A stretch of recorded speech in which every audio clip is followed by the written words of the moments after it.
Welcome to No Clip, the podcast that's like a book club for people who don't think that books reward them enough for being good at them. I'm Chad Ruthermond. And I'm Andy Kinnick. And today, we're going to be talking about Donkey Kong Country Tropical Freeze, which is a game that was developed by Retro Studios, published by Nintendo, and was released in 2014 on the Wii U, and a remake/port on the Switch in 2018. Mm-hmm. But first, if you give us a like or a rating, it'd be greatly appreciated. I think they call them enhanced ports. Something along those lines. Yeah, it's just the same game, but they added, like, a couple of little things. They made it load faster. Oh, yeah. And funky mode. And they added Funky Kong, yeah. Mm-hmm. It may be some other stuff. Yeah, just some stuff in there. Yeah. So, Donkey Kong Country Tropical Freeze, which, after much debate, we determined was not Donkey Kong Country Returns Tropical Freeze. Mm-hmm. So I guess it's not the Returns trilogy, it's the sequel trilogy to Donkey Kong Country. Yeah, so just Donkey Kong Country : subtitle. Yeah. It is a 2D platformer. And it does a lot of the stuff that 2D platformers do. It is a Donkey Kong game, so it has like Donkey Kong's movement mechanics and stuff in it. But that's about all that really separates it. There's a lot of you jumping from platform to other platforms. So yeah, I thought a good place to like start in on the conversation is just like our relative experiences with the Donkey Kong Country franchise. Because my only experience with it is Donkey Kong Land on the Game Boy, which I played as a kid, which is a very like downscaled version of the Super NES game, as you would imagine to be running on the Game Boy. And I just remember it being like the hardest game ever made. As a kid, like it just felt like really intimidating, and I've probably only ever got like a third of the way through it to maybe halfway before it just like kicked my ass. So, yeah, and then I loved Donkey Kong 64 because I was a big 3D platformer kid, and then picked up Donkey Kong Country Returns when it came out. It was something I probably hadn't thought about Donkey Kong in a while. I was like, oh, shit, like they're bringing back Donkey Kong Country. Like, I'll pick that up.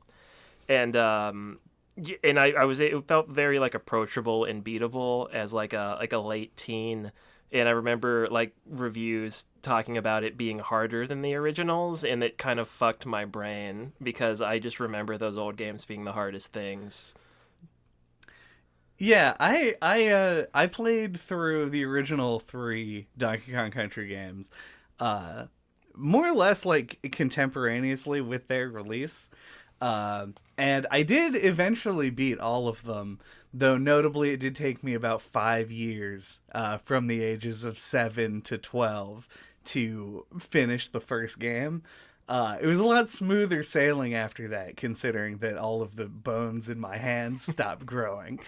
So I kind of got a handle on how to use a controller and all that.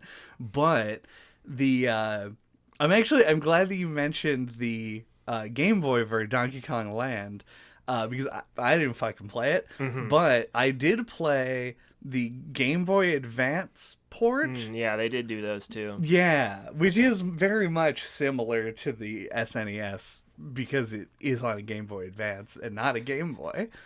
Yeah, I also think that I had Donkey Kong Land 3, but it was one of those like childhood situations where I think I like lost it at a friend's house or something and just never got it back, so I don't really remember that one at all. Yeah, there are lots of things that I know that I would legally own if it came right down to it, but I have no idea where they are, and I probably do not own them any longer. So I feel that. But yeah, I never played Donkey Kong Country Returns. I didn't even hear of it. It was a late Wii game, and you didn't care about the Wii, so... Yeah, I shelved it fairly I think a lot of quickly. people missed it when it came out. Yeah. And I didn't play Donkey Kong 64 ever, so I don't know anything about that one either. So we have zero overlap in this franchise until today. Yes. Which is interesting. I kind of know what it's like to play Donkey Kong Country 1. That's true. I guess neither of us played Donkey Konga, which was or obviously Donkey a Kong mistake. Jungle Beat. Yeah, I forgot There were two of them, yeah. I guess if you make a plastic peripheral, you might as well put out 2 pieces of software for it. Yeah, it's interesting that this is the case for us with both like Mario and Donkey Kong. We've played more of the same Mario games, but our favorites are like all the opposite of That's each true. other. And I think that you played mostly different Mario games than I did. Yeah, like growing up. Yeah, we only started to overlap a few years ago, realistically. When we started playing the ones as they came out. Yeah, this is the source of all of our differences as human beings. Mm-hmm. What platformers did you play? That's a trick question. The actual answer for me was The Lion King. Oh,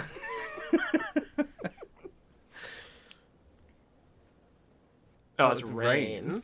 Jinx. It just came in really loud. Well, what aquatic ambience we have. So I'm just drinking some of the rainwater that came in. I'm collecting it in our palm tree leaves. Yeah. We decided to, for accuracy's sake, do this in a great ape's habitat in the jungle. Yeah, we fell into the ape exhibit at the zoo. Our mom is trying to get us out right now. Yeah, and we figured we would wait. We would record a podcast. We'll wait for the fire department to show up. Yeah, looking forward to that, to getting rescued. But until then, speaking of monkeys making things hard to do, nailed it. This game is hard, and I know I talk about Donkey Kong Country, the original series of games, as being difficult, and I think they are, but I find them to be difficult in a vastly different way than this game is, and presumably Donkey Kong Country Returns was. Mm-hmm. I don't know. I talked to you about this briefly before, and I know that you don't play Tropical Freeze and say this is a hard game. Well, it does get hard, but it's I don't know, it's not, I don't find it hard in the way that you do. Mm-hmm. Yeah, I find it just like as challenging as like any other challenging platformer, really. Like, I'd say this is probably a little bit easier than Celeste. I would say it really depends on how you... This is why the difficulty in games conversation comes up so often, I think, is because it's impossible to really nail down what it is, even.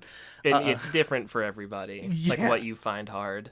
Because it's interesting for me to think about it, because like Celeste obviously is a comparison that we made, and the only game that has lived in my brain for the last month is Elden Ring, and it's... I can attest to that. Yeah, and it's weird to me to say, but like in my lizard brain, I think that Tropical Freeze is a harder game than both of those games, but that's not true on an objective level. Like, Celeste asks you to do way more difficult stuff, and there's really no reason to compare Elden Ring to Donkey Kong other than it's what I've been playing. But like, the experience of playing Elden Ring for me felt a lot smoother than the experience of playing this game. And I think that this is a game that I like, that I feel like has none of the things that I like about the genre. It's really strange, and I feel like we should dive into it sort of in pieces. Sure. But yeah, I don't think that this game is necessarily harder than the originals, nor do I think that they're that far apart, which is a very wishy-washy stance, but it's kind of where I land. And I don't remember them well enough to comment accurately. I felt like... No, that's even going to be a whole source of discussion. So I guess break down where you want to jump into this. Yeah, let's start with the easy thing. For a mechanical-based game like this, and that is, the mechanics. And the way that this game plays, it's really... The mechanics, to me, I think, are actually really tight. They feel good to use and to control, and Donkey Kong has a real, like, momentum to him. Yeah, I think that's what distinguishes him. It's one of those things I felt like it was really hard for me to put my finger on, but like he does take a second to like stop moving in the way that like I feel like other platformer characters don't do. Yeah, without like that weird skid. Yeah, like you almost kind of feel like he feels a little slippery until you realize like that's what is going on, and then it kind of clicks. At least I think. Yeah, it's like he's made to feel like his weight is really pulling him forward. And yeah, and it makes it feels really natural. Like the animation is really good in this game. And it was even in the, like, Donkey Kong felt substantial even in the SNES era games. And it's something to pull off back then. Probably a little bit easier to do now, but with the fluidity of the motion, it's still really impressive. My one complaint with the control, or with his movement, I suppose, is that I felt like the roll jump had extremely limited use cases. Like, I never felt like I needed to do it for any reason. I don't think I disagree, but I felt like that kind of felt like the point of it to me. Like, it's like a thing that you can try and use if you don't have one of the other Kongs with you to like maybe make a jump that you couldn't otherwise, and not like a thing you were supposed to use all the time. I guess that makes sense. Hearing you say that out loud, I forgot about how prevalent the other characters are. When you're playing the game. It really feels naked to not have them. Like there's some later levels where like I went like a really long stretch. It's just Donkey Kong. I was like, oh man, this feels like playing those Mario Sunshine levels without the FLUDD. Yeah, they're trying to get you to use your fucking banana coins. Yeah, like I'm jumping and then I'm like holding the B button to try to extend my jump and then falling to my death because I'm just Donkey Kong. Just imagine him like taking his tie and trying to like spin it like a propeller to try to save himself in like a Wile E. Coyote kind of way. That would be, if this had like Dragon's Lair style death scenes, that's what it would be. But I don't know, it feels like it's something that is like, it's on the fucking B button. Like, it's just a thing that I feel like it should be more useful. But the design of the levels is okay. This is my first legitimate complaint that I have. Okay. I don't like the way these levels are designed, but it's because of how I like my platformers. I like there to be a flow to things. I don't like stopping and starting. I realize the irony of saying that in a franchise that has a level called Stop and Go Station. But, yeah, it's like I couldn't use the roll jump because if I moved too fast across the screen, I would die. Because there are just so many obstacles and holes in the ground that you become, it's like you inch your way along in this game to try and make progress until it forces you to run. And those end up being some of, like, to me, like, the standout levels in the game. I really like the minecart segments in this game, where the minecart segments in the first game were brutal for no good reason. So yeah, I guess flow would be my thing. I wish that this game had more of it. I wish the levels were longer geometrically, but you could move quicker through them. Yeah, that's an interesting point. Because I do think like the mechanics would lend themselves to that style of game, but I think naturally I'm more of like a stop and look for puzzles kind of person. Like I enjoy a good like a platformer with like a good flow to it as well. Like in like a Super Mario Brothers or something, I like always hold the run button sort of thing. Like I get the appeal of that. But I guess I hadn't really thought about it in this game because I don't know. I just think it feels really natural, like the way that they. It almost kind of makes me think of Celeste, and I feel like I'm going to keep bringing it back up, where it's like you'll get to a new like little section of the level, and it'll feel like its own little scene, and like you could almost view it as its own little micro level, like a Celeste style thing. And it's like, oh, this little something's going on. These penguins are blowing these horns, and these leaves are falling down or whatever. and like you had to figure out like, okay, you gotta like they're blowing them up, and then you gotta jump or platform across it, blah blah blah. So I don't know. It feels like a very just like kind of take it as you go sort of thing to me.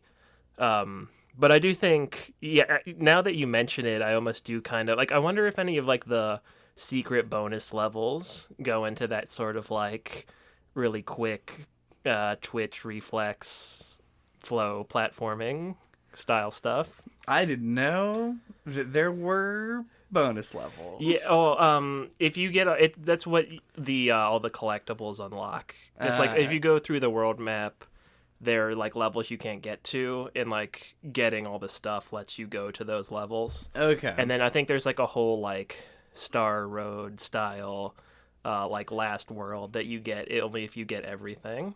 Yeah. This also makes sense based on things.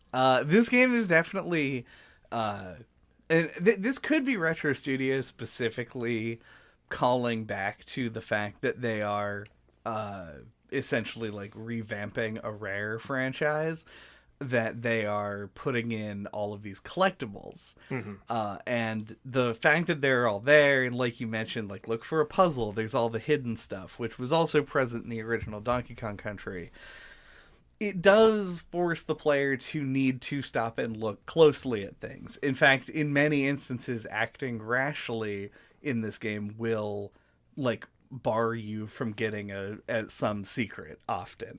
Like you break a box and now you can't jump off of it. Exactly. You throw a barrel into a wall and it was supposed to hit a big ice bag, whatever the fuck those are. Santa sacks. Yeah, that hang from the ceiling. Yeah, it's just like stuff that you can just miss if you go too quickly through it. And I did occasionally, I got a Kong or two. But I never completed a single puzzle piece objective and never had any desire to go back and do so. Yeah, now, I'm on the same page when it comes to the puzzle pieces. Like, personally, I feel like they don't feel worth it at all. But I feel like the Kong letters, though, are enticing to me in the way that, like, the strawberries were in, like, the first, like, third of Celeste, where it's like, they're not that far out of the way. Like, you have to put yourself in a little bit of danger to get them, but they usually feel worth it to grab, to me. But you don't get anything for them unless you also get all the puzzle pieces. Right. So, I don't know. I find them satisfying to collect all the same. But, like, I'm quick to give up on it. If it's a minecart level, fuck that. Yeah. I want to say the Kong letters feel more like the skate letters from Tony Hawk. Yeah. And not just because they're letters that you pick up, even though, mark that down, that's one definite comparison you can make between the two of them. But the skate letters, and two, in a much smaller microcosm of this phenomenon, the combo letters. If you're unfamiliar with the Tony Hawk games, get fucked, I guess. But the Kong letters and the skate letters sort of show you a line. Like, things that you can do in the level that feel natural, like you should be getting them because they're in these particular places. But then in the minecart sections, they'll just be like, in a hard place to be. Yeah, I think makes it worse. Yeah, that might be harkening back to, like you said, like in the original trilogy, the minecart levels were like hard as dumps. Yep. So, like the Kong letters make it that much more challenging in the more modern Donkey Kong Country games. Yeah. You could play on hard mode where you give a shit about the Kong letters. But yeah, they do. I mean, once again, you making me think about something I hadn't before. Like, they don't really get you anything unless you go for all of them. So it is kind of pointless to collect them, which is something had not occurred to me at all. Well, yeah, I mean, because that's what they want, I think, for the player, is to not really be thinking about, like, the reward for the stuff they're getting, just to be getting the stuff. And, like, to me, it's just, like, there's a really aggressive visual overload of collectibles on screen at all times. There's, like, a trail of bananas that you're following through the level, and then like a bunch of shit, a beer stein, and a big plant and a handle on the ground that you can like pull up, and collectibles fly out of those. Every time that you hit a secret button, a shape of bananas shows up and just starts flying everywhere, and it wants you to stop and collect all of them, and then it gives you another reward, which could just be more fucking bananas. It's really like there's just so many collectibles in the game, and yeah, in the end, none of them particularly matter. I think I died a functionally limitless number of times on the last few levels of this game, and ended the game with like 65 lives. Like, getting all those bananas was really racking up the lives, but I feel like even if I wasn't paying attention to them, I would have just passively generated enough to make it to the end of the game. And how many banana coins do you have? Because I had like 260. Yeah, somewhere in there. I think I hit 300.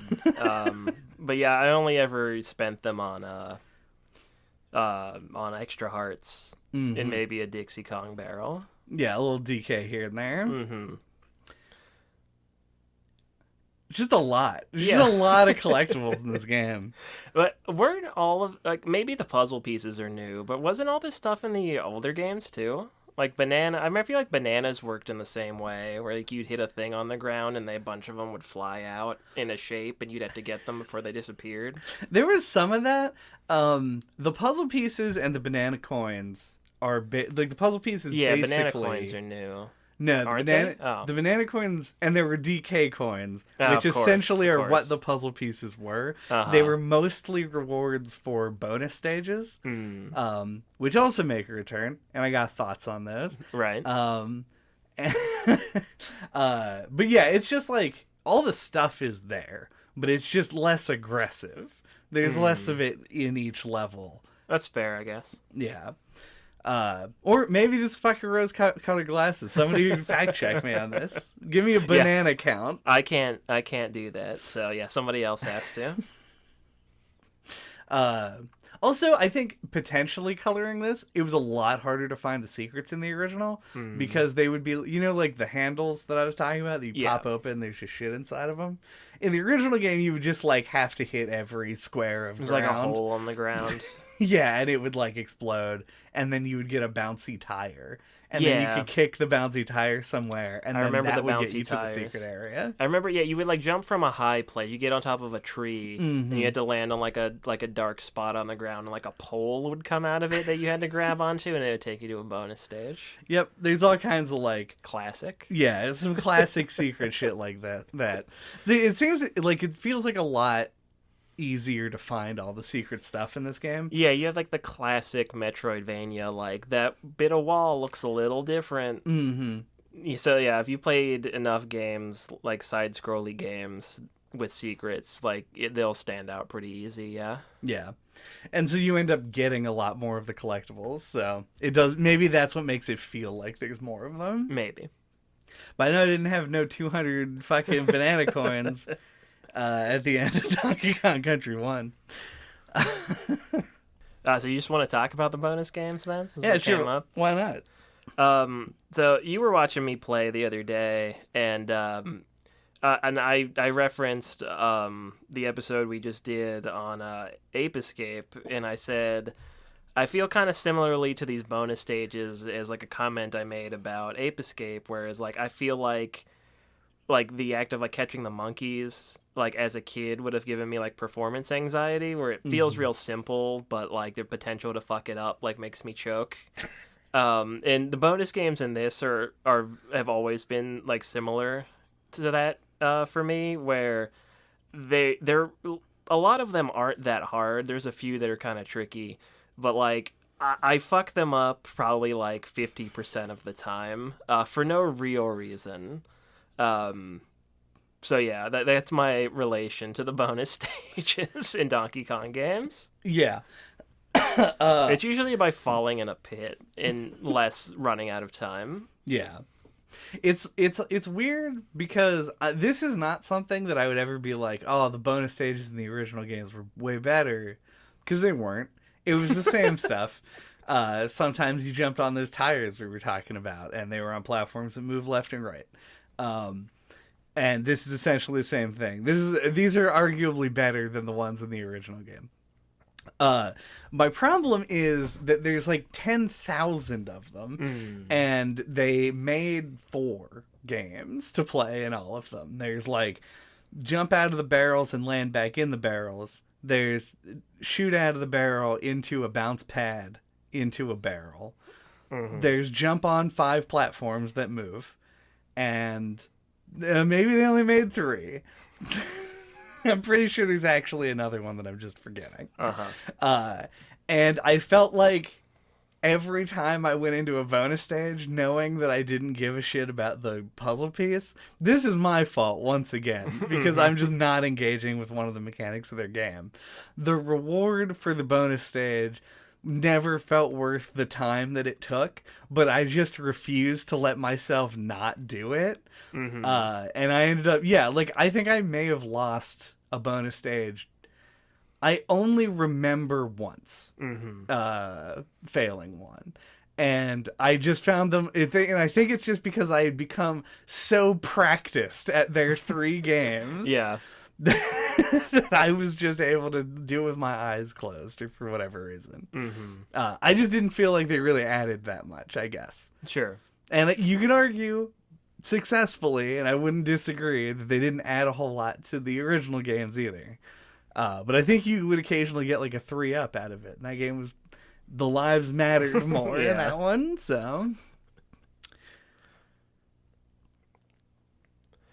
So another thing we were talking about off cast is the inventory system, which I wanted to also bring up. I feel like it feels really tacked on, but I just wonder how much of that is just me and how much of it is the game. Because like I didn't really engage with it, and I found it to be a little bit unintuitive. But I don't really know if I feel like it's bad or not. It just feels like it's kind of there, and I don't really know. Like, I feel like somebody gets use out of it, but I don't know. I feel like it's maybe a little bit too, I guess, like, signposted isn't the word, but, like, I don't know. Like, I feel like even if I was a kid and would benefit from it, I would probably still, like, overlook it. Yeah. I feel like it's a good-ish, at least, idea, to have these, like, items you can bring into the level, but once you use them, they're gone, and all of that. But, like, there are just certain parts of it that felt like, why would anyone ever use this? Or, like, how would you know that you needed this thing in a level? Because I experimented with a few of them. I never took a balloon that lets you fall in a hole. And I never took a vehicle balloon. And the reason that I didn't take those is because I never exited a level once I started it. I would just finish the level. This game, I described the game as being very difficult, but it's never so difficult that I felt like I needed to, like, back out and go buy help items. Right. I feel like that is a different level of thing, and I think that, like, a 2D world map level-based platformer isn't the zone for these items to be in. Yeah. But I'll give us a shout out to the Kong barrels that you can grab, and the fact that you can just buy extra lives, though I don't know what happens when you game over, so it probably doesn't matter. And the one that gives you an extra heart. As all being things that could be relevant in boss fights. The Kong barrels, I guess you could theoretically take into a regular level, even if you don't know what's going to be in it. You could still just be like, I would like Dixie in this one, and do that. And that's fine. It feels like the Mario 3 inventory, where you would just amass items and never use them. It's just, I don't know. It's like, I think it's a good idea. I think that they should have catered the items more to the game that you're playing. Yeah, like, I think that, like, the Mario comparison's a good one, because I feel like in this, the Funky Kong's airplane or whatever is always like off the path, whereas in like Mario 3, the Toad houses were on the path. Like you had to pass through them. Yeah. And like it's for me, and once again, I always feel like this is like a me thing, but I don't know if it is. Like I get to it at the in the first world, I go to it, and it's like, oh, there's all this stuff, and I don't know what any of it does yet. So I just leave, and then I feel like that conditions me to just ignore it in every other world, because I feel like it's not like introduced, like not that I want like a wall of text tutorial or anything explaining what everything is, but like I just feel like it could be like introduced in a way that grabs my attention better, and I might like, I don't know, I'd be more likely to use it, I think. Yeah, because there's a lot of stuff in it that's like, I mean, there's not a lot of stuff in it. There are a few things in it, and it feels like it's unnecessary when you see it on the map. You're just like, I'll just go right by it. If I'm having trouble, I'll go back there. But that's just a mental trap that you set for yourself when you play video games. Yeah. And like you're the one who like, I had literally never thought of this. You were like, oh yeah, I always grabbed an extra heart for the boss fights, and I'm like, you know, like palm, meat, forehead. I was like, I never ever even thought to do that, and that's such a good idea. Like that's what it's fucking made for. Yeah. And I just never fucking crossed my mind. There's an item that's called banana juice, and there's a big problem with banana juice. There's a recall on banana juice. Oh no, it's someone's poisoned the banana hole. But the problem is the item description for banana juice is like, I wish I could just fucking ad hoc a Dark Souls item description, but I'm not that good. But the item description for the banana juice is like, when you get hit, it'll be a while before, like, you get extended invincibility. But what Funky Kong says in the shop before you have the item, and therefore wouldn't have thought to have looked at it, I guess you can do it in the inventory. You can select the icon with an X0 next to it, and it will tell you what it does. But what Funky Kong says is, helpfully, I don't know what that does.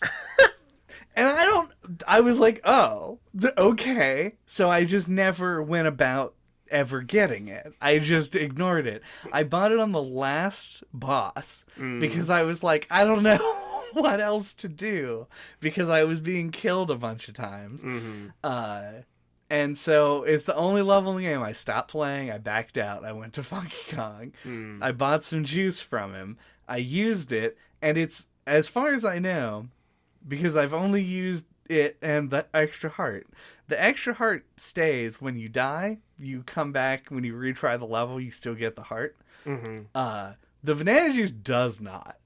So it's a one-use thing ever. You'll use it in the first 3 seconds of the level, and so it just doesn't feel worth it either. Were they trying to like iterate on the crystal coconut idea? Like the invincibility? What's that from?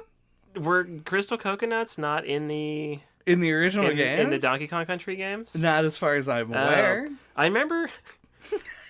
weirdly, I remember they were in the Donkey Kong cartoon that was on for like 5 seconds, and they're in Donkey Kong 64.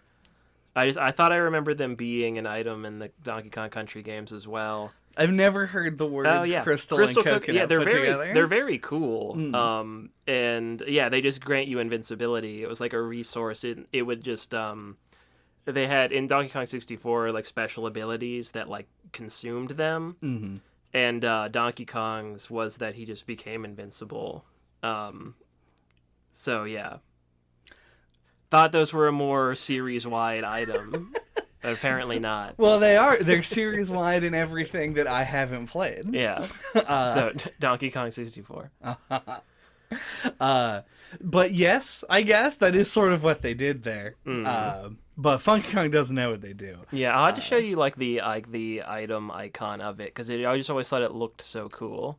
I'm imagining like a pearlescent bowling ball in my head. It's like almost like egg shaped in like crystal. It's cool. I'll show it to you. Yeah, I'll take a look at it. live on air. No. Anyway, banana juice. Yeah, Different from crystal coconuts. Different from crystal coconuts, and also seems utterly worthless. Because it's like something I don't even understand why you take it into a level.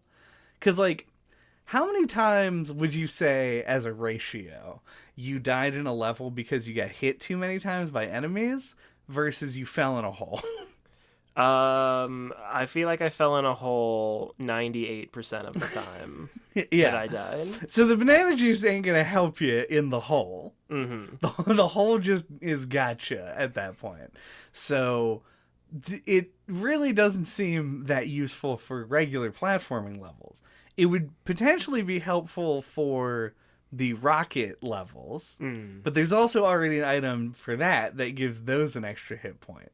So this is what I'm saying when I feel like they needed to cater the items more to the kind of game they were making, is all of them, with the exception of the extra heart, feel like I never wanted to buy them. They had no value to me in the shop. They only would have had value to me in the level. Yeah. And there's a disconnect. Like, especially, like, if I've gone past a checkpoint, I'm not going to fucking redo the first half of the level because I feel like I'm falling in too many holes. I'll just retry it. I've got 900 lives. Yeah.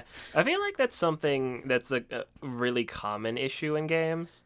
Like, thinking of, like, RPGs and stuff, like, whenever you can stock up on items in a shop, those are the kind of items that you save till the end and never use. But if I came across, like, a potion or something in a dungeon, I feel like I'd be way more likely to just throw that back. Oh, yeah. So, yeah, there is, like, a weird player psychology thing there that I guess people still don't know what to do with. That's true. I mean, I remember seeing fucking tweets recently about people being like, I never use rune arcs. In Elden Ring. I sure did. I just think it's just, like, a generational thing where, like, the majority of people see a limited use on something, and for some reason, and I'm including myself in this, so for some reason when I see these consumable items, I'm only imagining a universe in which you run out of them. I want an infinite number of them. For me, it's more like kind of like what I was saying about the Funky Kong shop. It's like it depends on how the item's introduced. Like, if I'm, like, given a scenario where, like, I'm able to use it and see its benefit, I'm more likely to use it. And when it's something that just is given to me and it just sits in my inventory and I never touch it, it's like the scenario where I end up with, like, 80 of them at the end of the game. Yeah, for sure. I agree. I didn't even know. I played multiple RPGs that had an item akin to the tent. Yep, I was just going to bring those up. The tent. The tent is the worst at this. It's a very useful item, but it's so easy to just completely overlook it. Yeah, I've played multiple games that contain tent and have never and was like many in before I even knew what they did. Yep. It's tense, dog.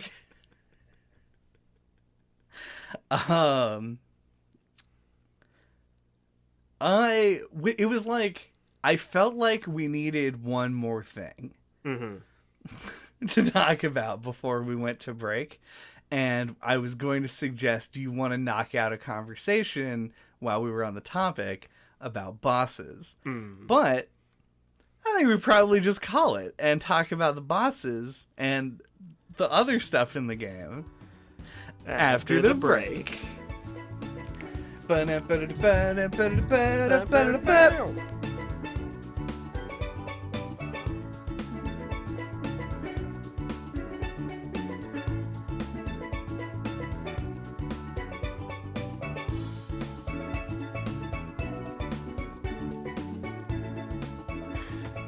This coconut talk.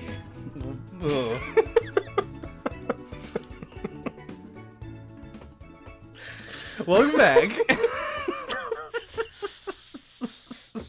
It's gonna hurt.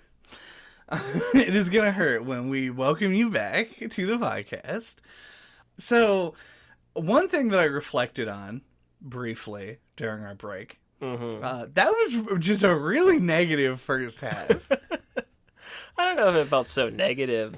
as much as just kind of a dry critical eye. So it was a really good first half. Yeah. It was get it out of the way. Objective game reviews. Mm-hmm. But let us talk about the bosses. Because I would like to finish being negative. The bosses in this game, I don't actually feel super negative on. I have very mixed feelings on the bosses. Mm-hmm. Because bosses were always a sort of a spectacle thing in the original series, which is why I imagine they brought them back like they did. And some of them even like feel almost pretty similar. There's a boss, the first boss in Donkey Kong Country 2 is a pirate bird, and it drops eggs on you, and then sometimes the eggs break and sometimes they don't break, and you pick up the not broken eggs and you hit them with it. Mm-hmm. In this game, the second boss is a bird who's not a pirate. An owl. He's an owl. And they drop eggs on you, and sometimes the eggs break into enemies, and sometimes they break into enemies with an eggshell on their head. And you pick those up and you throw them at the boss. So I think there's a pretty clear line of inspiration here. I like most of the bosses. There are two bosses that I don't like. Mm-hmm. And then every other thing about them I mostly am fine with, except they're just so fucking long. This is why I started taking the extra health into all the bosses, is because it just, if you died, you got set back like the equivalent of 3 regular levels. Like, it was so long. Yeah, I agree. Like, I actually kind of like the bosses a lot. Mm-hmm. I feel like they're better than bosses in most platformers. But yeah, the big negative is that like they're very long, like they're endurance challenges basically. And it does suck to die on like the third phase of one of them. Yeah. Which will happen. Most of the time, I would say. It'll take at least 2 tries. Mm-hmm. Yeah, so, like, the first boss is pretty standard. And I commented on it when I saw you play the first boss. In that the first boss of the game is this, like, seal. And he slides back and forth, and you get a jump on him when he slides past you. And then he sends waves of people from the background into the foreground, and you attack them, and then he does the slide thing again. You have to jump on him there. That's where your damage opportunities are. And that is like essentially the same pattern that the final boss follows, which if that's intentional, that's kind of a neat, like, bringing it full circle thing. Like, here's just the really hard version of the boss that you fought at the beginning of the game. Yeah, and the first boss is a seal, and the final boss is a walrus. So like the theming makes sense. It does, and also walruses are well known in the animal kingdom as being the true seals. Mm-hmm. Nature's true seals. Uh-huh. But yeah, I don't know. I think I liked most of them. I think a lot of the stuff that they do is really cool. One of the things that we'll talk about, hopefully here shortly, is that this game looks really good. Mm-hmm. And the bosses are really great designs visually. They all have a little cutscene with a dumb joke in them, and it usually lands and is pretty good. And they look like well fleshed out characters. Sometimes, it's a big owl. It's a bigger version of the regular enemies that you fight. Mm-hmm. But they read really well. You know what they're doing. You can kind of predict their moves based on what they look like. And I like that about it. I think they're well designed as bosses. Yeah. I kind of wanted to talk about like the enemies themselves as because one of the things that this Donkey Kong Country Return series has done is not include the Kremlings in K. Rool, and I feel like in Donkey Kong Country Returns, the first one, they just had these tiki masks were the enemies, and they were kind of boring and lame and not very memorable. But I feel like in this game they introduced the Snowmads, is what they're called. That roll into DK Island and freeze it. which I think is cool theming, and I like them if they're not going to use the Kremlings for, I assume, legal reasons, or maybe they just don't want to. But I feel like they're a cool replacement. Yeah. And it's something that I feel like Donkey Kong can kind of uniquely get away with. Like, I love a K-Rule. Mm-hmm. I think he's great. But they jumped the shark with K-Rule when they made him 5 different people over the series, and then also in Donkey Kong 64 with the inclusion of K-Lumsy. So there's like a... like, I feel like K-Rule has been played out a bit. I still love the Kremlings and think they would be fine as an enemy type, but it's refreshing to see a new thing. You can't get away with making a Mario game without fucking Goombas in it. Well, I was just gonna say, I wish other Nintendo series would do this. Like, Yeah. I feel like Zelda and Mario could afford to change up the enemies more. I agree. But it is the way it is. Yeah, it's like, set in stone at this point. I think I said this on another cast episode, but I feel like it should not... The idea of them, like, using Wario as the bad guy instead of Bowser seems way more refreshing of an idea than it should. Because, Bowser's always the bad guy. Yeah, it gets a little tired. Yeah, and it's one of the things that makes, like, the RPG games, like, appealing, is, like, Bowser's on your team, and there's a different bad guy. Yeah. They had to come up with a new character. Yeah. Like that hotel lady. Who gets dropped immediately for a more familiar Mario villain. Yeah, it sucks. I think the problem with the Kremlings... Christmas with the Kremlings? Christmas with the Kremlings is the Mario enemies work because they all have a really specific purpose. And the Kremlings were just crocodiles that walked back and forth.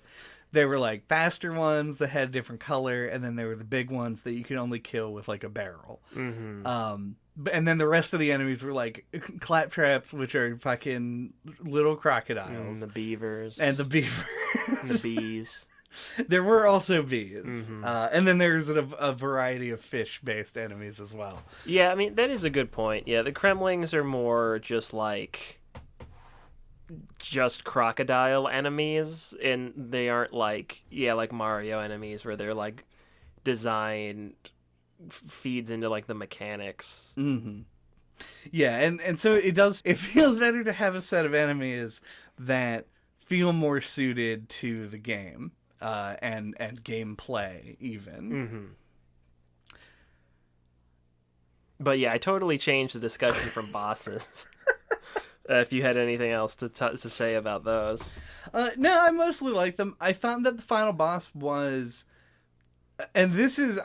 When I think back on the final boss, I feel like I was being incompetent. But I thought it was a tad too hard. I guess it is more in line with final bosses of old games, where it really is just like, they were like, if anybody gets here... might as well fuck them up on the way out. And this definitely goes into that category to an extent. But other than that, I think most of them were balanced pretty well. The monkeys are stupid, and I don't like the monkeys. And the fish is on thin ice. Yeah, the pufferfish. The pufferfish. I like the pufferfish in concept and also in execution. It's just like, it feels like every once in a while I'm like, this doesn't feel like there's anything I could do to avoid taking damage here.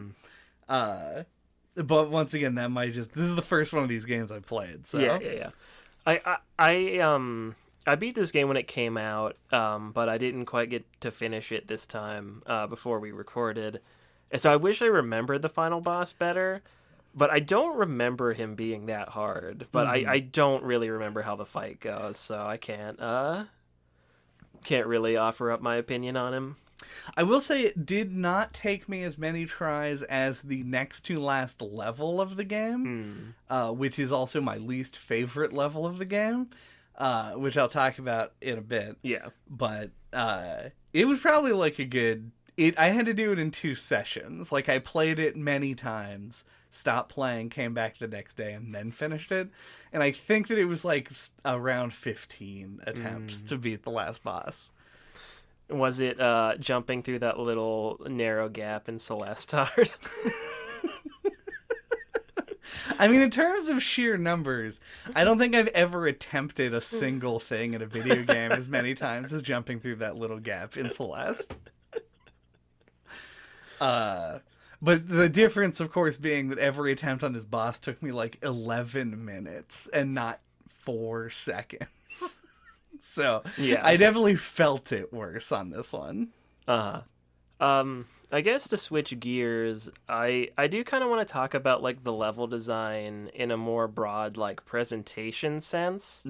Because I think it's my favorite thing about this game is I think each level, I think it's, and I don't want to oversell it. It's not like verging into the cinematic platformer territory. It's not verging into cinematic platformer territory or anything. But I think it's cool that like each world tells a little story through its theming. Like there's the one that's like the Savannah world, and it starts out with like this African festival theme that's like a very music based level. Then there's like a storm where there's lightning, and it's like brush fires are starting, and then the next level's the forest is on fire, and I think it's cool how it like evolves like that. And each world does something like that, as far as I can remember, except for maybe the first one. But anyway, there's like a crashed plane or something. Like there's something going on, and I just think it's all really cool. Yeah, it's extremely neat, especially to see as you go through each level, like what the differences are going to be. It keeps each level within the zone feeling fresh, as opposed to just sort of like a general theming. It's something that like that not all games are even capable of doing due to structure reasons and stuff like that. So it was really nice to see it taken advantage of in a genre that never ever does this kind of thing. And it also it pays to like focus on that, because when you are a straight 2D platformer, you have these basic mechanics. If you stripped graphics away, the every 2D platformer is the same game. You have a million competitors. Yeah.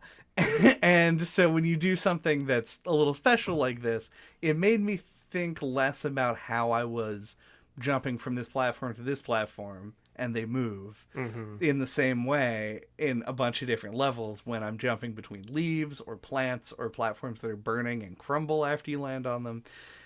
It's like a great meshing of mechanics and presentation. Yeah, that was going to be what I transition into. So, good job at anticipating that.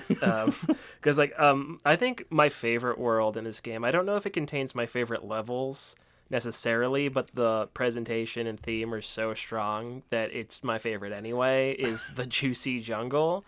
It starts out as like this forest with like a bunch of berries and fruit growing in it, and the progression is like the snowmads are like harvesting it and then processing it and breaking it down, and they turn it into jelly, and then they turn it into popsicles.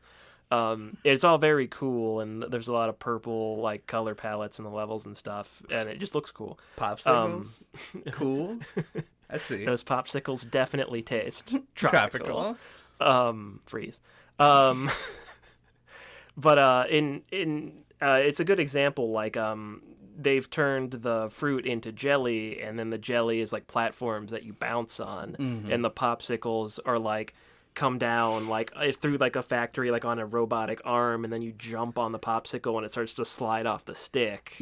And they do clever things like that. Like you mentioned, like there's the platforms in like the forest is catching on fire level that like you stand on and then they start to burn. And so in the one in like the windmill world, where the horns are like blowing the leaves up, like the leaves are falling on the trees, and then the horns are like blowing air up, and then they combine them together, and like there's just all these cool little things where they meld like the little story with the mechanics in cool ways. That's like pretty impressive. I feel like there's a lot of layers going on there that like you don't really like stop and think about necessarily while you're playing. Yeah, it's like I've been playing fucking 2D platformers for 25 years. I've probably played. There's a good chance that I have played over 100 2D platformers. Yep. Like we're in triple digits at that point. And if you said that the platform or that this game contains a platform that you stand on and then it slowly falls down, I would be like, cool, I've done that, been there, seen it. You said the word popsicles, and I immediately knew exactly the section you were talking about, and I knew what platforms you meant. I knew what fucking color it was. And that is like, that's the strength of this kind of a presentation, is that like it all becomes really memorable. I remember when I was watching you play one of the minecart sections, there's a segment where the minecart falls apart and you land on just like a block of wood and it's floating. And so you're just on like a piece of driftwood, but you're doing similar minecart stuff, but in the water this time. And then you go through a sawmill and it just recreates a minecart out of that block of wood. And I was like, that's great. Like, I love that happened because it's a really cool little transition. It both changes mechanically and it also gives a reason for it. You don't just jump onto another minecart. Yeah, and it that highlights another thing.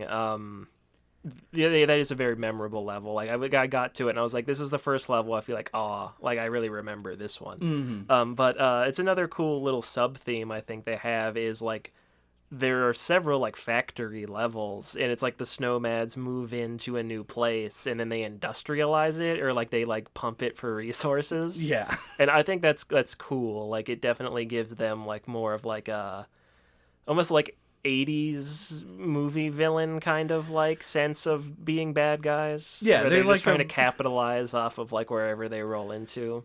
they're like a brainiac. Sure. They come in, they fucking use the planet for resources to get the fuck out of there. So you and your fucking 9th level intelligence, like the snowmans. I don't remember the final boss's name. Me neither. I would have said it there, but I don't remember it. And another thing I feel like we should have talked about on the first half, but neglected to, is the actual Kongs. Oh yeah. The different Kongs. So Donkey Kong Country Returns just had Donkey and Diddy Kong.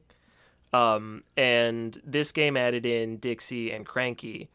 And they each have different abilities. And as far as I can see it, there's no reason to ever pick anyone other than Dixie. Because she's literally just Diddy but better. And then Cranky Kong is like an awkward version of Scrooge McDuck, where you can't just hold down the button, you have to push it again each time, and it feels really cumbersome. I would say you are mostly correct about that. In all ways, Dixie Kong does, generally speaking, feel like a better Diddy Kong. I would argue that because the levels are primarily designed for just Donkey Kong to get through them, or at least they're designed in a way, that you could get through with just Donkey Kong. I found Diddy and Dixie to be interchangeable. Like, I didn't have a strong preference which one I was using for any given moment. And yeah, I felt like they needed to shy away from the Donkey Kong Country style of you take 2 hits and lose the partner, and then you have to get a barrel to get them back, if they were going to put something as like radically different as Cranky Kong in the game. For once, the very old character is the one who's really shaking things up. Yeah, like, this is just dumb presentation stuff once again, but I kind of don't like that he's a character in the game. Because his whole shtick in the other games is that he heckled Donkey Kong and about how much he sucked and how much better he could save the world than him with no effort. And it just kind of flies in the face of that Yeah, it to makes just make him playable, and he just is just as frail as all the other Kongs. yeah. It's all talk, and now we know it. Well, or maybe it goes even a step further than that. And the fact that they put him in the game, but you never pick him because the times when you used him, you went, this doesn't seem very useful, is the same joke, but repackaged in a ludo-narrative way. Uh-huh. You go, oh, Cranky Kong sucks. It's like, oh, it's because we all knew that when he was saying that in Donkey Kong Country, He was just lying. Yeah, he was blowing smoke up our ass. But now we know for sure because he just does the pogo stick thing. Mm-hmm. And, like, sure, maybe there's a cactus or two I'd like to bounce on, but it's largely unnecessary. Mm-hmm. That's Cranky Kong. I kept wanting Cranky to be good. Yeah. I would, like, pick him first every time I went to a boss. Oh, yeah. I was like, I gotta see, is this Cranky's time to shine? Mm-hmm. I thought after many attempts with the other Kongs on the final boss that Cranky Kong was like the secret that I hadn't thought of yet. Uh-huh. And then I switched to Cranky, and then he just also just didn't work. And I just had to get good, so to speak. Yeah. So that wasn't the case. Yeah, his strength is, like, levels with lots of, like, spike traps, which there just aren't very many of. So, I don't know. Yeah, he just kind of felt like a weird inclusion to me. Well, I think it's because the game... we'll call this a segue. Sure. The game focuses very hard on becoming more difficult as the time goes on, and definitionally spike traps are less hard than a hole in the ground, Yes. because if you fall in the spike trap you actually have a chance to come back and continue with the level, but if you fall in a hole in the ground it just ends your run right there. Right. So that also made Cranky worse, because you can fucking pogo stick all you want into that hole, you still die. He doesn't bounce out of it. So having somebody to make your jump further to not fall in the hole is just always going to be better.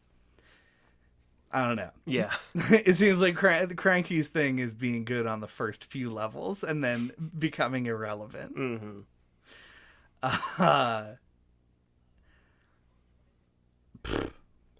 So I also wanted to bring up the rocket barrel levels and the silhouette levels. Yes. As things to talk about.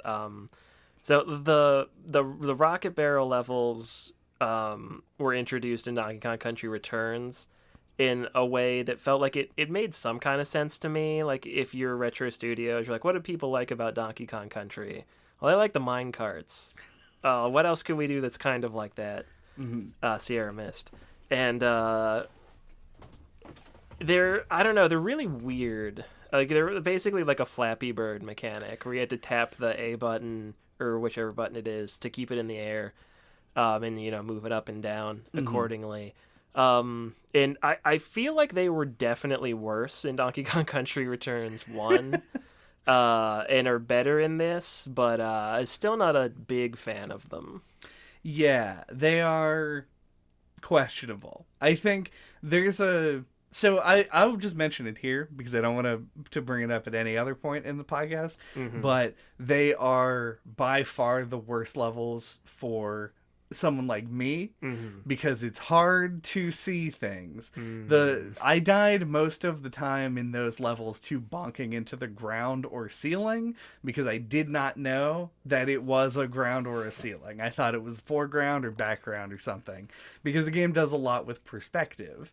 And I think that, to me, that's still the biggest strike against it. Like, there isn't anything inherently wrong with the Flappy Bird formula for a level. It just is, it felt unfair most of the time, rather than, like, you doing stuff. I think it's because of how slowly you change your position. You end up just moving in this, like, big sine wave most of the time, and that's how all the levels are designed. Yeah, like, to me, it's kind of like the complaint people usually have about, like, water levels, where it just feels like the challenge is so different and they come up so infrequently that like it always feels bad to lose on them. I don't know, because it's just like so like not like what you've been getting good at doing by playing the game. Yeah. I know that you wanted to bring up another type of level. Oh, silhouette levels? Yeah, but we're going to take a break. Okay. After the break, during the break, we're going to be talking about water levels because you just mentioned them. Gotcha. Every water level in every video game is bad. That's like the general rule, or at least it was back in like 1998. Definitely in 3D games. That's for sure. But also in 2D games. Mm-hmm. I feel less strongly about that personally, but still mostly agree. I don't know how they made it worse in this game than it normally is. Because normally a water level is like a really boring level that's slow, and that's what makes it bad. And in Donkey Kong Country Tropical Freeze, the water level is bad because you are using tank controls and because you turn rotationally in the water, and then you press a button to move forward. Okay. And it's basically like playing an old golf game. That's probably not the right way to put it. Where you have to choose an angle and then you shoot yourself forward. And the time that your hitbox is active on the spin attack is really mushy and is unclear based on the animation. Mm-hmm. Boy, they looked nice, but I just hated playing them. And that's probably the worst part about the fish boss, is because you're using that control scheme. I am talking, by the way, just about the like spin attack move, which is like your primary means of locomotion underwater. Sure. You do move with the control stick normally to go up, down, left, and right. Yeah, you can also, I think, hit B to make Donkey Kong just like stroke Yeah. in the water and not spin. But why would you do that? You can get hurt when you do that. I did know about that and genuinely chose to do it like 3 times. Like, it was like, oh, this is like a maze part where I have to not touch the walls. That's when I would do it. Right. I don't know. I just didn't dig them. I think that my conspiracy theory is that Retro Studios also doesn't love them because they put like 4 in the game. There aren't many. So it wasn't a big complaint, but I was like, here we go. Doing the same shit for 25 years. Not liking a water level. I found them to be pretty solid, personally. I don't know how to explain that. Yeah. I can't reconcile that in my head. But it's okay. Yeah. I like the silhouette levels a lot. Yeah, they were probably like in my head anyway, the standout thing about Donkey Kong Country Returns. And it's just like a visual thing. Yeah. But that's just me, I guess. But yeah, they just take these levels, and I guess like the idea is that it's like strongly backlit.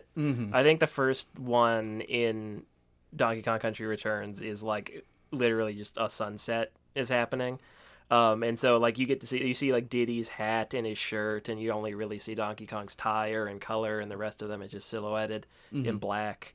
And and everything in the environment is black too. And it's just a really cool visual gimmick. And we played this one indie game. I think it was called like Geist or something like that. Oh yeah.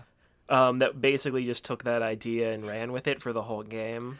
And also you could, obviously think of something like Limbo. Right. But that doesn't have any color. That is true. But categorically not like Limbo. And also shouted it out in Blasphemous. It had the one like hilltop sunset level. Also area. Shovel Knight with the lightning levels. Yep. It's a fairly popular trope. Yeah, it's pretty cool. I don't know like if you can trace it back to like who did it first. Right. But I just always really enjoy it. It's really cool. Yeah, I think of all the games that we talked about that had silhouettes in them, I think this game does it the best because it doesn't use the silhouette as a gimmick like Geist and which we didn't talk about No. on the podcast anyway. But like that or Shovel Knight did, where they basically used it as a way to like insert puzzles into levels, but without telling the player. Not that they were like bad in Shovel Knight, but it just wasn't. I felt like it was less gimmicky here, and in Blasphemous they did it really well, but did it for like basically like a mini boss fight. Yeah, it was like 2 screens. Yeah, and they were like, "Well, that's enough of that." Because we can't just go full limbo at the end of the game. So yeah, I felt like this was an implementation of it that really clicked with me. I think helping it filter out a lot of the visual noise, and not having a situation where they were just like, well, of course this platform you couldn't land on, you idiot. I know that's never been a thing in the whole rest of the game, but it felt really natural, and I liked the visual.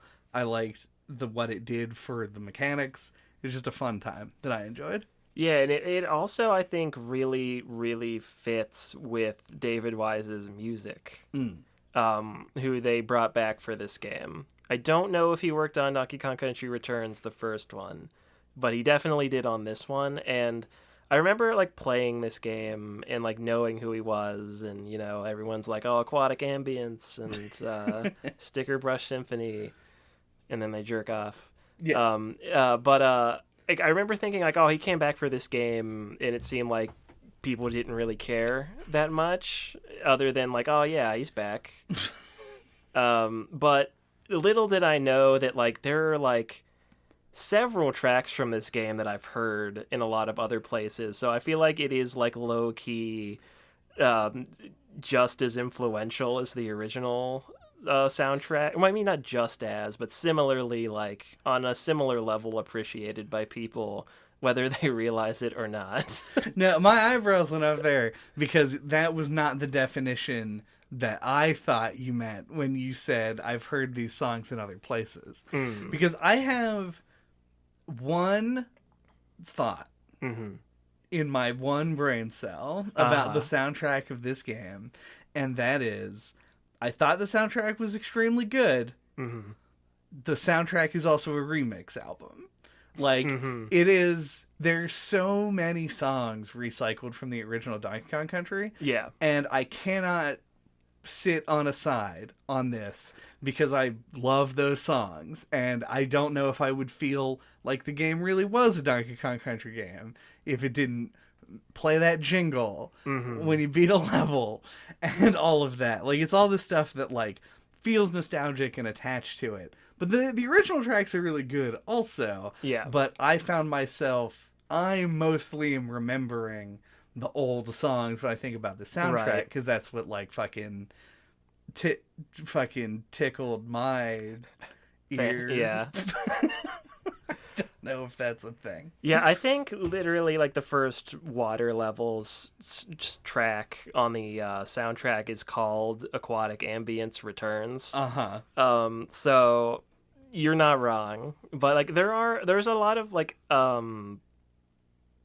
original tracks from this game that I have like when I replayed this, I was like, oh man, like I recognize like 5 of these songs from those Take a Drink, those dumb video game music to study to playlists that I listened to. And I'm like, oh, I didn't realize this was from this game, and I fucking played it. Right. So I feel like it's definitely like over time it had like just as much of a similar impact as like the original games did, just kind of like under the radar. Yeah. And honestly, like taken as a whole, I would go so far as to say that I think that the new tracks are better than the old tracks because well, like think of Gangplank Galleon, right? That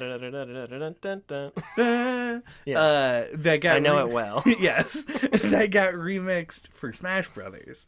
And is great in Smash Brothers because they took a song that was written with a certain set of limitations of the SNES sound card, and they remixed it in a way to make it appropriate for a new setting. Made it more bombastic, like a fight game song. And in this game, they remix the songs for the same context in a game with the same title. Yeah. And so it's just, it's similar. Yeah, it's like a cover. Like, to me, the Smash Brothers remix of Gangplank Galleon is like watching a reunion tour of a band. Mm-hmm. And we recorded this album for its 20th anniversary yeah, style thing. And then this one is like watching a cover band of a band that you like. Mm-hmm. But like a good one. Yeah. So I liked all the songs, but I like the new songs a little bit better. But I only remember the old songs. Sure. So my life is a horrible disaster. So you want to come back around to talking about those levels? Yeah, let's do that. Those last 2 levels. I would have the last 2 levels. Yeah. I know you left that thread dangling. I did. Yeah, I guess. Yeah, all right. Let me talk a little bit about overall levels for a second, because I think the context is important. A lot of the levels, not all, of the levels are, like, they're challenging in a way that is fun. I think that there's a back and forth of you, like, learning the level to an extent and also reacting to things. There are elements of flow that exist in parts of the level and not all of it. So it has this choppy sort of feel to it, but it's done in a almost surgical way, where it's like that story element stuff you were talking about, like when the fucking lightning strikes, you got to get your ass moving. And so that part of the level is a big run and jump level, and the part before it is more puzzly, thinking about stuff, finding the secrets, and doing all that stuff. They brought Rambi back, and I'm a big Rambi fan. I've never seen First Blood, but I do know a rhinoceros when I see one. Mm-hmm. And there's a lot of media in the world featuring rhinoceros. Mm-hmm. We just watched Jumanji not that long ago. What are the things about rhinos that people associate them with? They got a big horn, they're functionally unstoppable, and they stampede. All of these seem very forward momentum based. The next to last level of this game is the worst designed Rambi level that has ever been made in the history of the world.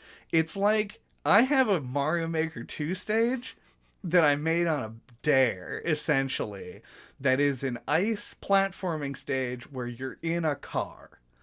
That's this stage. They done did it and put it in a AAA Nintendo game. It's a fucking level where you're on Rambi, whose one mechanical function is that he runs when you press a button and smashes through objects. And then they put you on an ice stage that's sinking into lava where you have to wait for shit to happen all the time. So you get to a part and you stand there and you wait for a thing to happen. And then you do an awkward combination of moving left and right and running and jumping and die a lot to do it. And it just feels really unsatisfying and shitty. Mm-hmm. And there are Rambi levels earlier in the game, like the one with all the fucking, I don't know, columns, like the pillars that are coming down. With the brush fire, tornadoes and stuff. Yeah, and that level's fucking sick. I loved that level. I thought Rambi was on his way to the big time, but he was on his way to the big top because they made him a fucking clown in this last level. I don't like it. The last level of this game is trash. Yeah, I did not replay the level, so I can't specifically agree with you, but I don't really like any Rambi levels personally, so I feel like I'd be right on the same page as you. I don't like how you have to keep hitting the charge button to make him keep running. Mm-hmm. I don't know, it's always really felt awkward to me, but yeah, that does sound awful. I do kind of remember that level. Sounds cool thematically. Yeah, no, it looks really good, much like everything else in the game. Yeah. It's got a cool sort of like background, foreground element to it where you can see like sort of the lava. Because it's like the last level, right? The freeze is melting. It's tropical freeze meltdown. Right.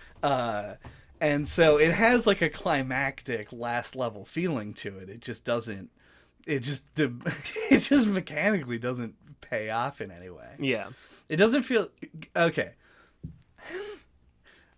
Rhinos are an animal that are found in Africa. Sure. Also found in Africa, maybe warthogs. The final racing the melting ice level in the Donkey Kong game with a rhino should be the warthog escape sequence in Halo. Like, the end of the game should be this race for your life.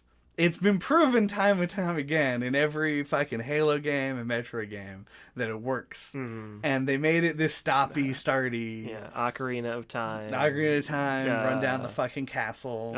Devil May Cry. Resident Evil 4. Most Resident Evil games, I think. Metal Gear Solid. Gotta beat that clock. Yep. Classic. This is the opposite of a classic. This is bad. That's it. That's my last level thing. Yeah. Except, why you don't like a Durambi? It's not that, like, I hate him. Like, I just always feel like he feels awkward to control, personally. Yeah, okay. I always, like, I don't remember it super well, but I always felt like I liked On Guard better, the swordfish. Oh, yeah. And I why does Rambi get all the love? They, like, in Returns 1 and this, they only brought him back and none of the other animals. That's true. I think, honestly, our underdog hero is the spider, whose name I always want to just say is, like, Shoes. Yeah, or, like, Legs or something. He's got sneakers. That's his, like, and then shtick. there was, like, an ostrich. There's an ostrich, espresso. Yeah, that's all that I really remember. And Squawks, the parrot, who is in this game, but all he does is find secrets. Yeah. But the spider was cool because you could make little platforms. Do you remember what I talked on the 3D World episode about how I liked in the Galaxy games that you could do the cloud thing? Oh, yeah. And I was like, cloud platforms are really cool. And like the spider webs. Spider webs are essentially that. I just like it when you make a platform. Yeah, no, it's cool. It's just a cool thing. Yeah. That's what I got on the spider. From a game that we're not even talking about. I think Rambi is a cool character. But I just never really liked playing as him. Yeah. Personally. I think the problem in this game is that it makes sense. Like, it makes sense that you have to press the dash button a bunch of times in order to keep running, because the game doesn't want you to keep running. It wants you to stop and jump and think about what you're doing. But that's just not what you want to do on a rhino. They should have changed him to, I don't know, something that doesn't run all the time. Like a rhino does. Right.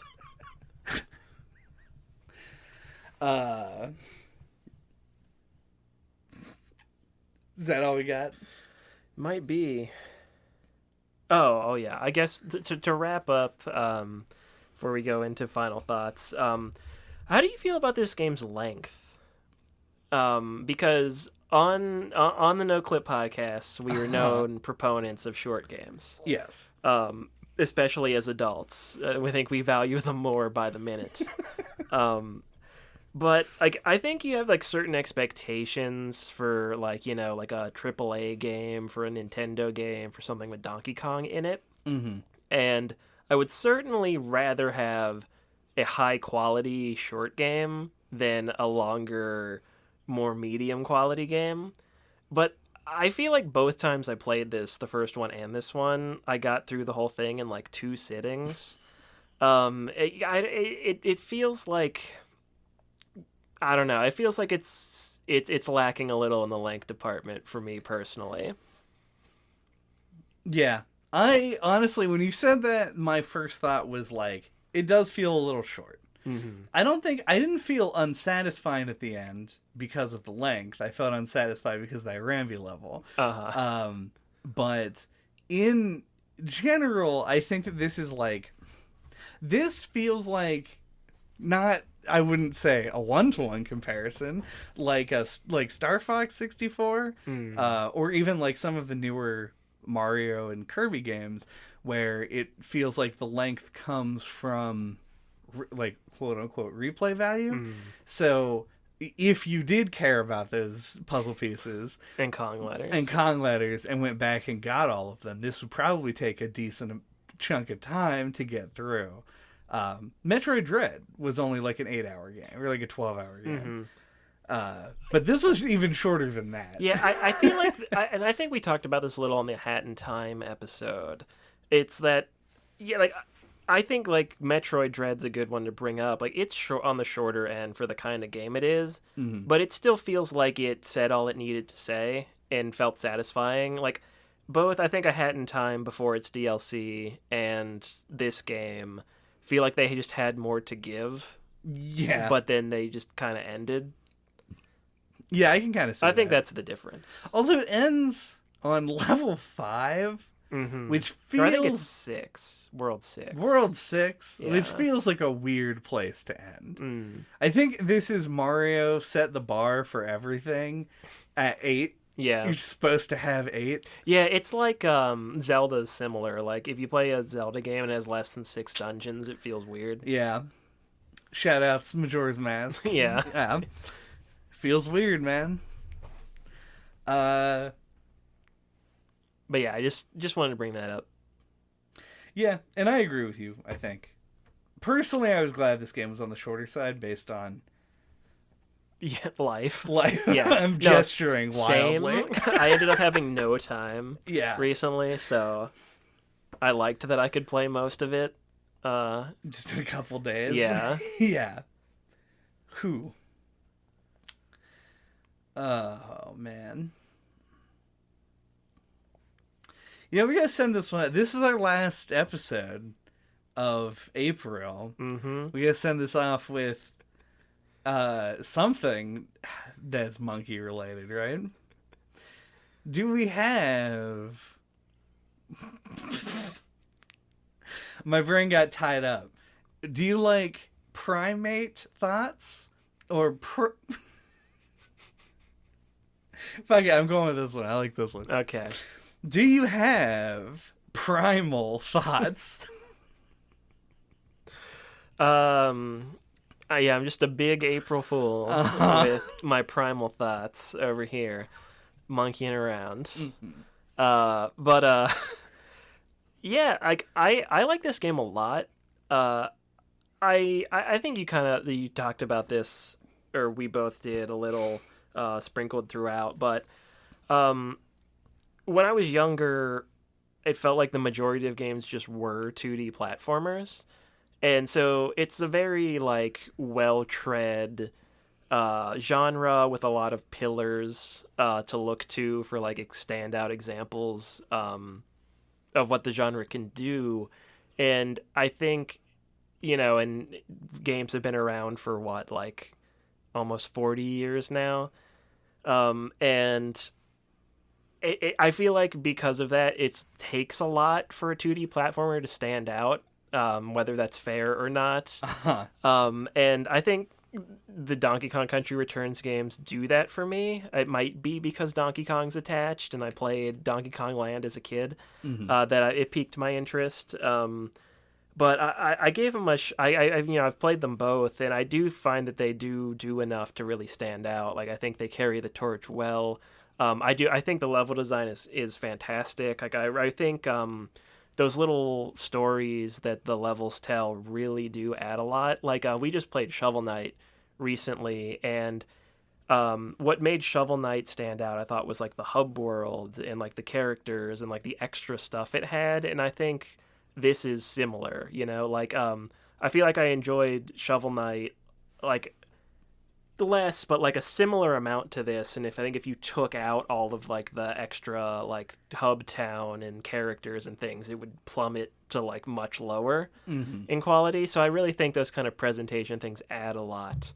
And it seems like Retro also thinks that, because they really stuffed the game full of it. Kind of like as its calling card almost. So yeah, and I think like the Juicy Jungle World 5 is like one of the coolest in any like 2D platform I've ever played. Like I just like remember the first time playing it and like the progression of like what they were doing with the fruit. It was just so creative and like cool and really obvious to pick up on. Like no one's not going to notice what's going on. It's not too subtle. I feel like it hits the spot. It's really cool. So yeah, I think it's a really good example of like a modern 2D platformer that's like worth playing, or like it's worth like the attention that like older ones would get when they would come out, like a Mario game or something. And you don't really see that much anymore. Other outside of like remakes of old platformers. So I think it's cool to see Donkey Kong get brought back and to be done justice. Yeah, like I really like this. I liked getting to play it a second time. I think it held up in my eyes, and I enjoyed it. Yeah. I'm really glad that you brought up Shovel Knight on your final thoughts, your primal thoughts. My primal thoughts. Because I'm going to do the same thing, and I didn't want it to seem weird. I felt like I liked this game about as much as Shovel Knight, almost exactly, weirdly. And it's just in an extremely different way. Like, I found this game much less weirdly frustrating than Shovel Knight, but I also found Shovel Knight to have like a sort of an edge in its like the lines that you saw when you were actually platforming through a level. It's weird. It's not 1-to-1 with everything. It just is a game that looks at the past and sees what it can do to update it. And Shovel Knight did that mostly mechanically, and I feel like Tropical Freeze does that visually and with its sound and presentation. So much of this game looks really cool, and I talked a lot of shit about a lot of stuff on this episode, but I still enjoyed my time with it weirdly. There were a lot of stumbling blocks for me. I think this is just like a very good game that is just different enough from my like ideal version of the genre that I kept running into walls and going, oh, why the game put this wall in front of me, instead of blaming myself for not seeing the wall.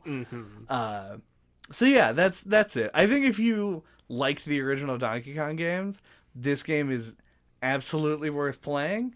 I am personally super happy that I got through it. And I, am done talking. My classic catchphrase. I say it every episode. Buy the t-shirt in our merch store. I am done talking. There's be a very fuck it. We're making the t-shirt? No. All right. I'll get to work on it. It'd just be white text on a black shirt. Good work. Thank you for listening to No Clip this week. What are we talking about next time? Next time, we're going to be talking about... Oh, wait, hold on. Next time, it's a big mystery. Ooh. This is getting too close to Halloween. So we're doing Mystery May. And we're going to be talking about Disco Elysium. The only game, potentially, in the last several years that has made me feel physical guilt about not playing. Okay, everybody fucking loves it and wants to talk about it.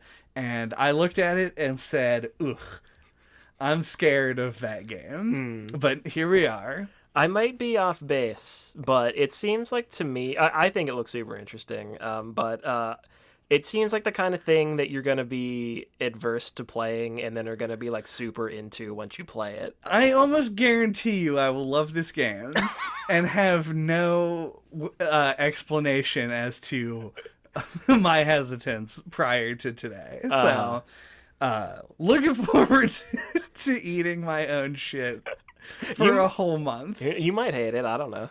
Ooh. I'm a wild card. Until that time, you can get a hold of us. All of our mysterious contact information is on our website at noclippodcast.com, or our apish contact information on splattershot.pro. New Splatoon game coming out, waiting for Nintendo to try and buy that domain back from us. There you can find links to our email, to the Twitter account, to the YouTube, which also contains all of our old episodes, including episodes on Shovel Knight and Celeste and Mario 3D World. All the things that we talked about at length during this episode. So, a lot to choose from this time. This is the polar opposite of a Diddy Kong Racing. Yeah. Ground smash. What is this move called? It's probably just called a ground pound. It's Yeah. called the We Have a Wii Remote and Nunchuck, so we made Donkey Kong slap the ground. Yeah. It's like you Smash Brothers down B. Yeah. Smash, the Donkey Konga. Smash Brothers down B, that like button. Yeah, I mean, I guess Donkey Kong does play the bongos. He does in 64 and in obviously the Donkey Konga games. Leave a comment if you would like us to play Donkey Konga. And mail us that dumb bongo controller. We will need the bongo controller. I actually might know somebody who owns a bongo. Perfect. All right. And a real bongo. It's like, I don't know how this plugs into the GameCube. We'll set it up, don't worry. I got it. Ring that bell.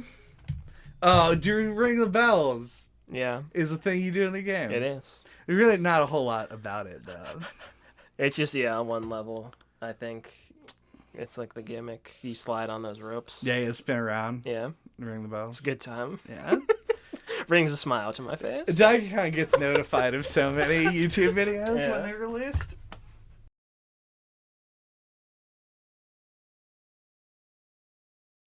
Da-da-da-da-da. Ba-da-da-da-da.